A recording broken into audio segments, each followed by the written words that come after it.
কৃষ্ণ। রাধে রাধে। গীতা, ভগবদ গীতা 14 নম্বর শ্লোক, নবম অধ্যায়। সততং কীর্তয়ন্ত মাং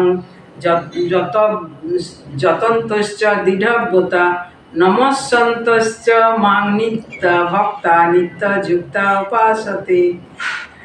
অনুবাদ: দৃঢ়ব্রত যত্নশীল হয়ে সর্বদা আমার মহিমা কীর্তন করে এবং আমাকে প্রণাম করে সমস্ত মহাত্মারা নিরন্তর যুক্ত হয়ে ভক্তি সহকারে আমার উপাসনা করে।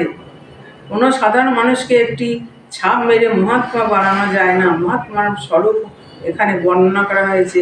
মহাত্মা সর্বদাই পরম পুরুষোত্তম ভগবান শ্রীকৃষ্ণের মহিমা কীর্তনে মগ্ন থাকেন। তাঁর অন্য কোনো কাজই থাকে না। তিনি নিরন্তর পরমেশ্বরের মহিমা প্রচারে নিয়োজিত থাকেন। পক্ষান্তরে বলা যায় যে মহাত্মা কখনো নির্বিশেষবাদী হন না। মহিমা কীর্তনের অর্থ হচ্ছে ভগবানের ধাম।